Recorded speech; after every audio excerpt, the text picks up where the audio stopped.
Y queremos empezar con buenos amigos, con pesos pesados de la medicina este 2019. Aquí está, a mi derecha, a su izquierda, el profesor Antonio Coca. Don Antonio, buenas tardes. Buenas tardes. Feliz año, profesor Coca. Igualmente.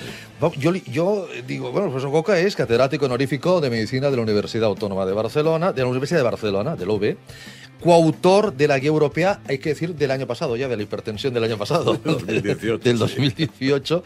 Fue presidente del Consejo de Hipertensión Arterial de la Sociedad Europea de Cardiología, miembro del Consejo Ejecutivo de la Sociedad Europea también de Hipertensión Arterial. ¿Habrá guía en el año 19 o cada cuánto sale una nueva guía? No, cada 5 años. Cada 5 años. Aproximadamente. Sí. O sea, hay que esperar al 23. Sí, seguro. Porque ese es el margen que se dan ustedes para Bueno, que haya cambios, haya variaciones. Sí, es el margen medio Sí. de recambio de conocimientos en la ciencia, en medicina. Es verdad que dependiendo del momento específico, a veces se producen cambios muy importantes, a lo mejor al cabo de 2 años de haber publicado la guía, y en otras ocasiones no hay cambios muy relevantes, a lo mejor ya han pasado 6 o 7, ¿no? Esto suele ocurrir cuando aparece un producto, por ejemplo, nuevo, ¿no? Un nuevo medicamento que cambia los paradigmas. Entonces sí que lo que solemos hacer es, más que hacer una nueva guía, una actualización específica de esa guía para ese aspecto concreto, ¿no? Pero lo habitual en las guías clínicas es una duración promedio de unos 5 años. Pero entiendo que ese cambio viene, por ejemplo, con la polipíldora, a lo mejor, más que con sustancias nuevas, por lo que siempre ha dicho usted, ¿no? En el caso de la hipertensión difícilmente tendremos ya nuevos medicamentos, pero sí a lo mejor nuevas estrategias que demuestren que son más efectivas, y entonces vale la pena hacer pues una puesta al día, ¿no? de ese aspecto específico. Y eso se ha hecho. De hecho, nosotros tenemos lo habitual es que lo hagamos, a lo mejor pasados 2 años, hacemos una revisión de los conceptos más importantes y vemos si es necesario o no proceder a una actualización. Sobre todo también ver si el 14.9 sigue siendo la seguirá, cifra, sí. ¿no? Eso seguirá también por mucho tiempo. Seguro, por 5 años al menos. Al menos. Luego a lo mejor en el 23 rebajamos ya un veremos, poco o subimos. Subir difícil. No. Si acaso bajar, porque ¿no? Dependerá un poco de la experiencia que hayan tenido los norteamericanos, los estadounidenses, con ese nuevo criterio que ellos han definido de hipertensión por encima de 130-80, de 13,8. ¿no? Que a nosotros nos parece exagerado definirla con esas cifras, pero a lo mejor ellos tienen razón, ¿no? Nosotros como científicos tenemos la mente abierta y dependerá un poco de lo que ocurra en estos 5 años. Yo creo que es más fácil que el europeo cambie del 14,9 que el americano del 13,8. Sobre todo por el gasto sanitario. Es posible, sí. Porque el dólar es el dólar. Sin duda. Y lo sabe bien el profesor Coca. Miren, hoy nuestros invitados, entre sus conocimientos, tienen algo yo creo en común, que en todas sus maneras de ver la medicina, el caminar, el andar es importante. O es una parte importante. ¿Y por qué digo esto?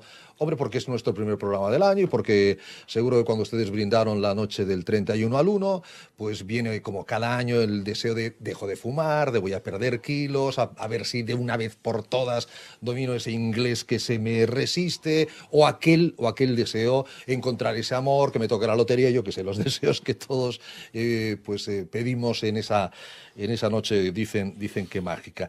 Digo lo del andar porque en la hipertensión arterial siempre se ha dicho que el moverse es bueno, que el andar, y usted aquí también lo ha dicho, profesor Coca, el andar es lo más barato, lo más fácil que tenemos para lo que el cuerpo humano ha sido diseñado, no trotar ni correr, no. Andar, y sobre todo a determinadas edades, que va muy bien para bajar las cifras de presión arterial, ¿es verdad? Sí, es así. De hecho, en la guía europea se hace un especial énfasis de la importancia del ejercicio físico aeróbico en general, ¿no? Y se especifica que la manera de que un paciente pues, pueda hacer ese ejercicio aeróbico es simplemente caminar. O sea, el caminar, hay otros modelos de ejercicio aeróbico, podría ser el jogging o puede ser la bicicleta también. Pero el caminar es el elemental, es el primero de todos ellos. Entonces, el caminar lo puede hacer mucha gente, hay excepciones, obviamente.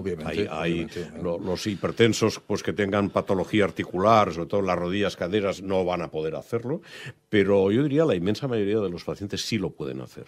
Un detalle que es importante, yo creo que, y es el momento de decirlo ahora, es que no hay que confundir el caminar con el ir de tiendas, ir mirando escaparates. O sea, cuando hablamos de caminar, lo que se ha demostrado científicamente que reduce la presión arterial, y no solo la presión, sino el riesgo cardiovascular en general, y por tanto la probabilidad de tener un infarto. Todo el síndrome metabólico. Claro, ¿no? porque además de reducir la presión, reduce el peso, en fin. Baja niveles de glucosa. Claro, las cifras de glucosa y por tanto reduce el riesgo. Pero es el ejercicio aeróbico intenso. Intenso quiere decir que no se trata de salir al paso de ver un escaparate y pararse, sino caminar pues 4 kilómetros, pero a una velocidad de entre 4 y 7 kilómetros hora. Eso significa que uno puede andar a un buen paso, pues durante unos 45 minutos, una hora si es posible. Eso es lo que realmente se ha demostrado que reduce la presión. Y lo hace además mucho mejor y más que los ejercicios isométricos de resistencia. Es decir, hay un artículo publicado hace muy poco, estoy hablando de días, ¿no?, que muestra claramente en un estudio comparativo que el ejercicio aeróbico intenso es mucho mejor que el ejercicio de pesas en un gimnasio. Por tanto, fíjese si es fácil el hacer las cosas bien, ¿no?, para todos aquellos que lo puedan hacer, obviamente, siempre habrá sus limitaciones. Dice usted 45 minutos, una hora, porque tan malo debe de ser el exceso como el defecto. Claro. Digo porque hay gente que ha empezado ahora y el día 1, no, a lo mejor no porque se fue a dormir tarde, pero el día 2 se ha lanzado con el chándal o con lo que fuera, venga, a ver, hasta la hora de comer que todavía no entro a trabajar, no voy a trabajar, y se ha tirado 3 horas caminando. Claro, eso está tampoco. Bien para la gente que está entrenada. Claro. O sea, todo el tema del ejercicio requiere un entrenamiento. El que está muy bien entrenado, si hace en vez de 1 hora 2, mucho mejor para su salud. Pero tiene que hacerlo sin fatiga y con entrenamiento previo. El que no está entrenado, caminar entre 30, 45 o incluso 1 hora a buen paso es un buen ejercicio. Y si lo va haciendo diariamente, porque esto habría que hacerlo a ser posible cada día, pero bueno, si lo hace 6 días por semana también se acepta. Nosotros decimos entre 5 y 7 días por semana. O sea, los que dicen 3 días a la semana, 3, 4, le parece poco. Es que eso era antes, pero ahora poco, está ¿no? demostrado que 3 días por semana es inferior a hacerlo 5 o hacerlo 7. No, claro. Y nosotros tenemos que recomendar lo mejor para el sujeto, ¿no? Por lo tanto, la recomendación ahora es clara.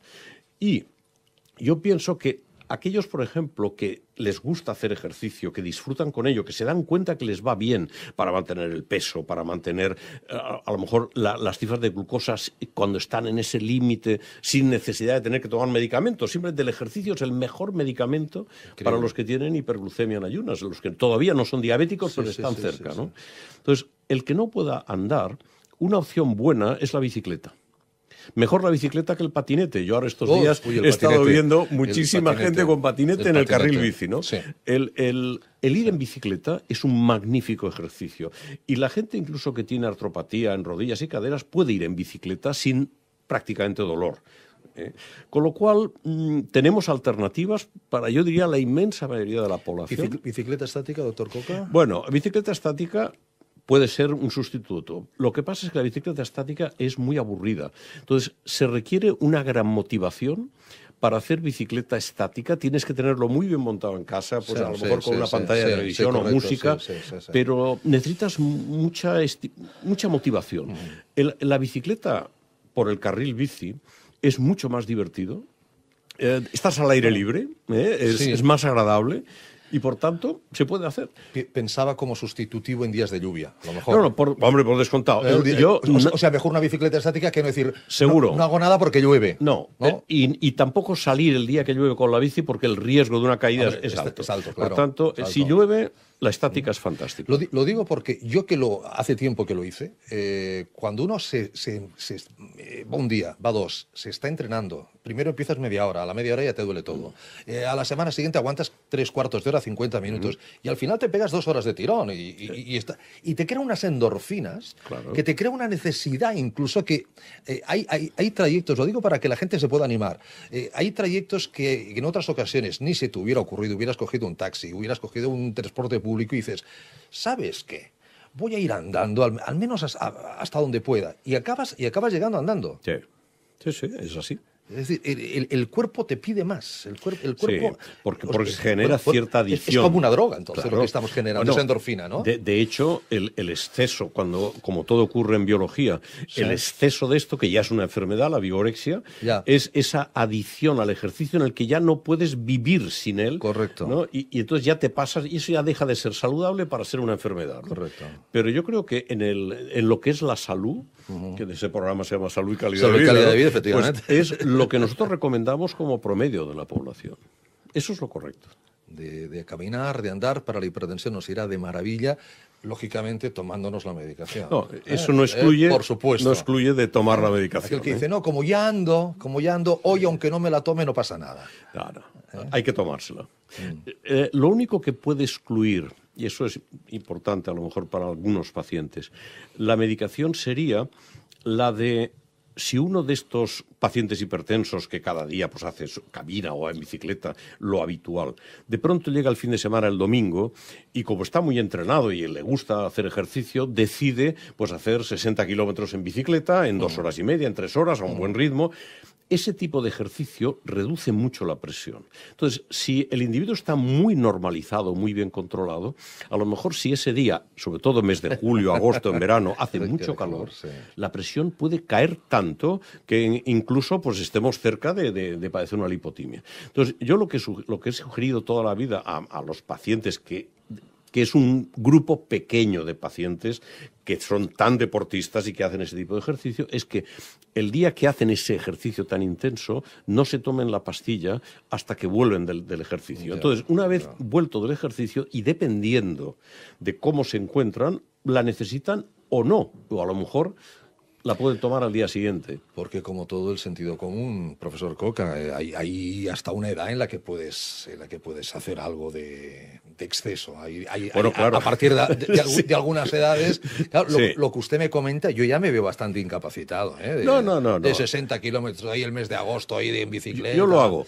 Bueno, porque usted está en forma, usted. Bueno, pero yo tengo cerca de 70, no, Bueno, tengo 69 casi, ¿no? está Los usted en cumpliré el mes que viene. Pero vive usted. Pero llevo 40 años entrenándome. En un paraíso isleño. hombre. Bueno, y llevo 40 años de entrenamiento, que eso es lo más importante. Claro. Porque a mí ya no me supone un agotamiento especial, es lo que puedo hacer.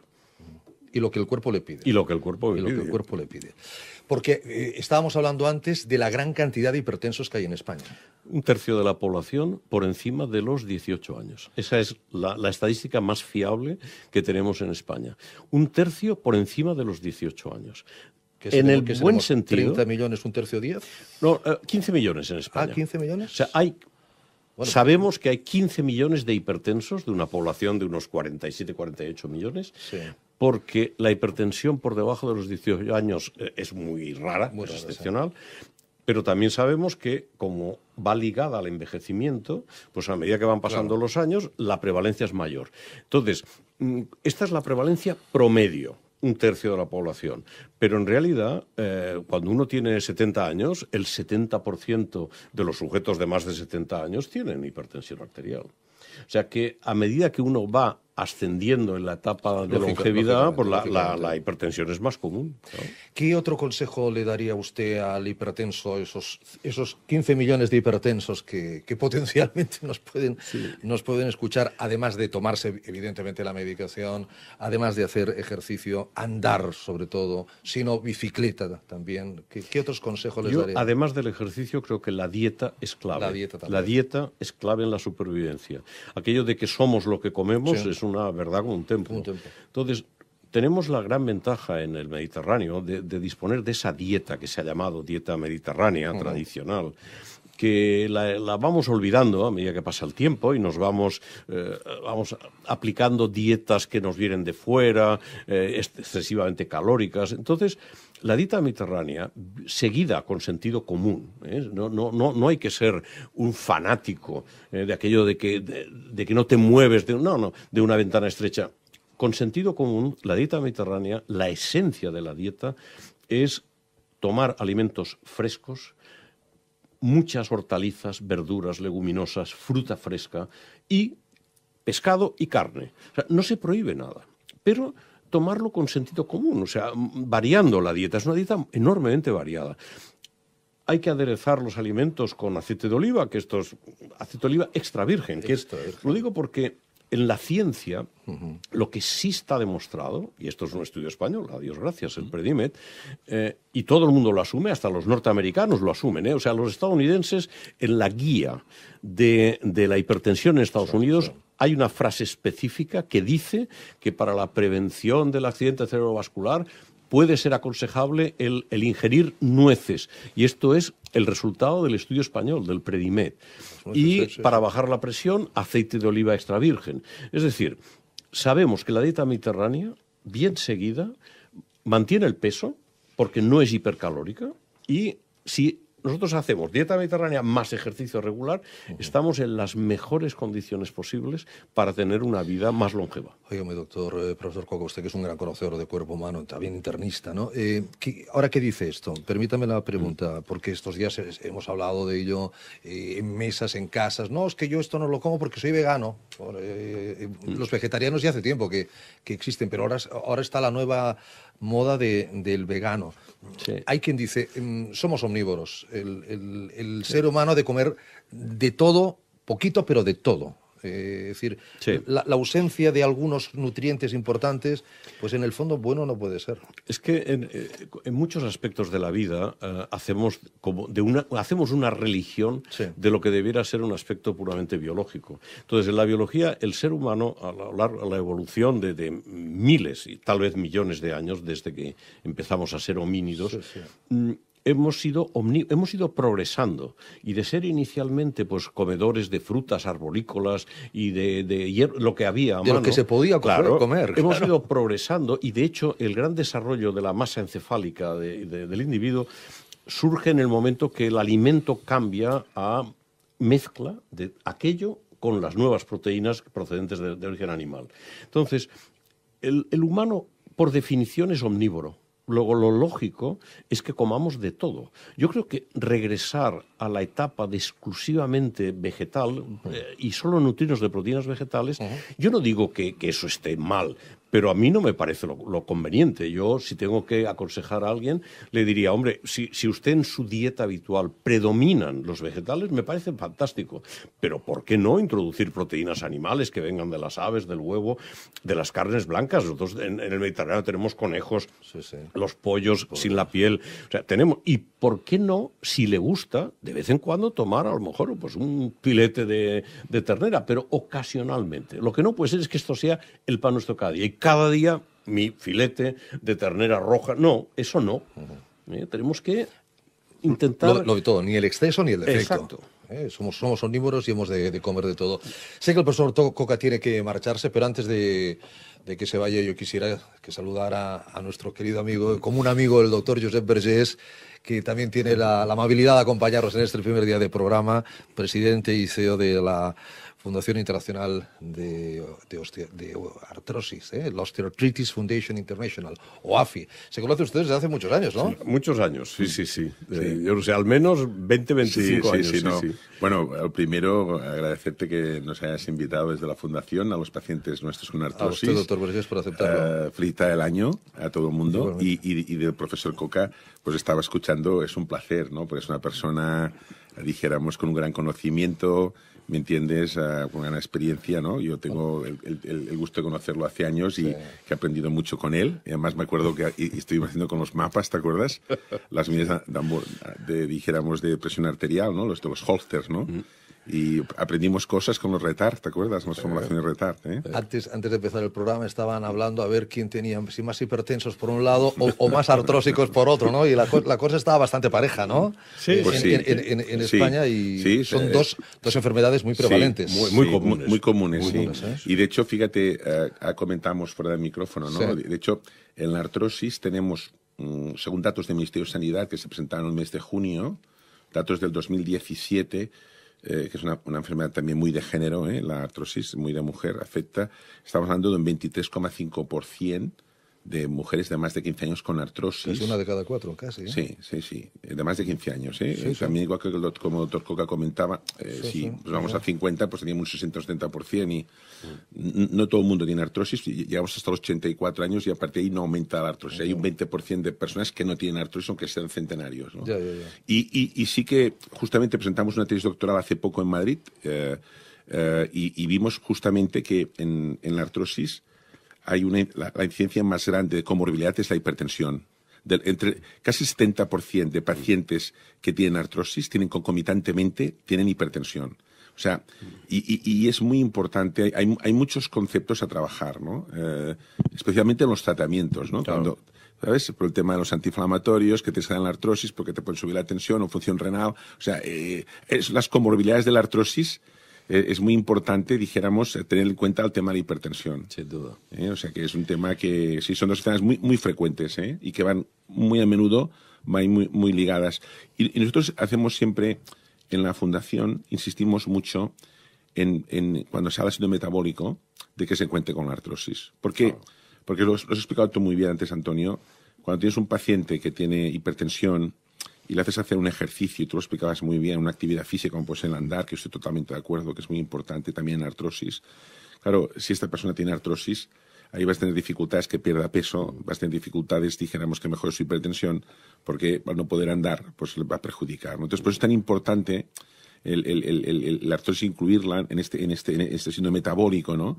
Y que realmente pues cuidar nuestras articulaciones, porque si cuidamos nuestras articulaciones, después podemos responder mucho mejor a todo lo que comentabas del paciente hipertenso, que además a lo mejor es diabético, etcétera, ¿no? O sea, que tiene una buena salud articular, podrás tratar mucho mejor a estos pacientes porque se defenderá mucho mejor. ¿Estás de acuerdo o no? Estoy totalmente de acuerdo. Además, de hecho, en la experiencia clínica, el control de la presión muchas veces está relacionado con problemas osteoarticulares. Y entonces es relativamente común que cuando viene a la consulta el paciente y ese día que le estás midiendo la presión es más alta de la que ha tenido en los últimos meses, y dices, ¿ha pasado algo? Doctor, es que llevo un mes con un dolor en la cadera. No he podido hacer nada, me he tomado mucho antiinflamatorio. Es el dolor. Con lo cual, limitante. Claro, entonces es muy limitante. Limita todas las medidas no farmacológicas y además añade el tema del antiinflamatorio que nos dificulta la normalización de la presión. O sea que está íntimamente ligado. Sí. Estoy convencido de que el profesor Coca se pasará por OAFI. Sí, se pasará por OAFI. Lo he invitado, será un placer. Y habrá ahí una buena conexión. Sí. Habrá una conexión. Profesor Coca, don Antonio, nos vemos en unos días. Así será. Gracias como siempre. Aquí seguimos en Salud y Calidad de Vida a través de la sintonía de RKB.